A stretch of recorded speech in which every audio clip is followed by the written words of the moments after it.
Nous appelons le dimanche qui suit le dimanche de Pâques le dimanche de la miséricorde. Peut-être pouvons-nous chercher une signification à cela dans la façon dont l'évangile est raconté.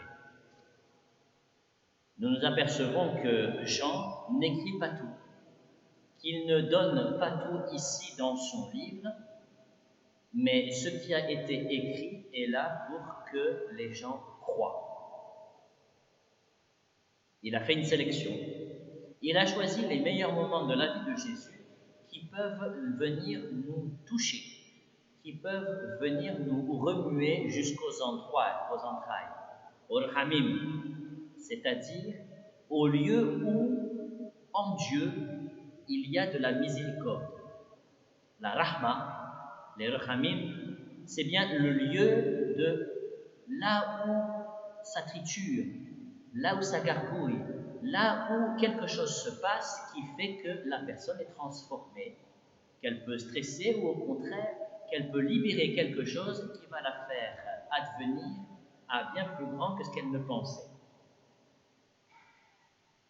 Ainsi, en est-il pour nous comme pour les disciples. Et peut-être pouvons-nous nous remettre dans la même situation qu'eux, et en ce moment c'est assez facile, ils sont enfermés, calfeutrés, et la porte est verrouillée. Ils sont confinés, et nous pouvons les rejoindre dans leur confinement de peur, avec notre confinement à nous lié à la maladie. Pardon. Et au milieu de ce confinement, Jésus apparaît. Il apparaît en disant « La paix soit avec vous ». La première fois, Thomas n'est pas là. Et Jésus, lorsqu'il apparaît à ses disciples, leur fait vivre une sorte de liturgie. Il leur dit « La paix soit avec vous ». Il envoie sur eux son esprit et il les envoie en mission. La réaction des disciples est simple. Parce qu'ils ont vu, ils sont remplis de joie.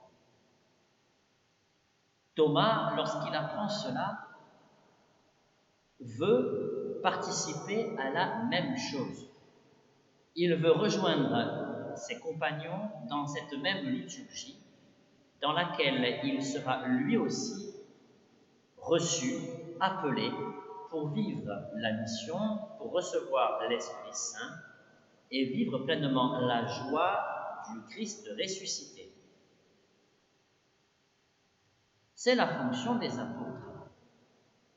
C'est la fonction des apôtres que celle d'avoir vu et de pouvoir en témoigner. C'est grâce à eux que nous sommes croyants.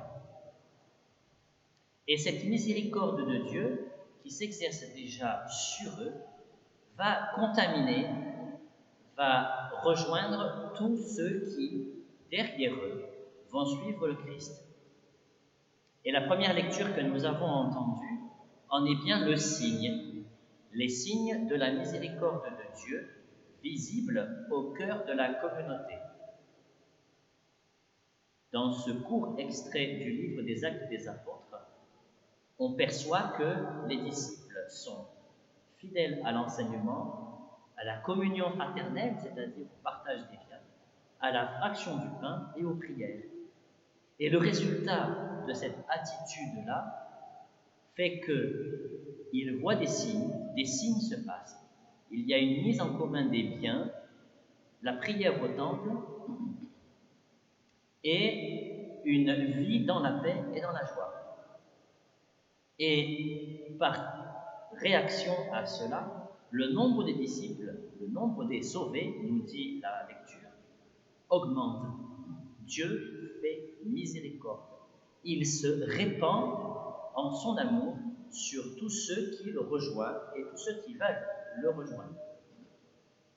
Ainsi, avec Thomas, avec les apôtres, nous sommes invités à vivre de la miséricorde de Dieu, qui est le seul moyen pour nous de en ressuscité. Alléluia.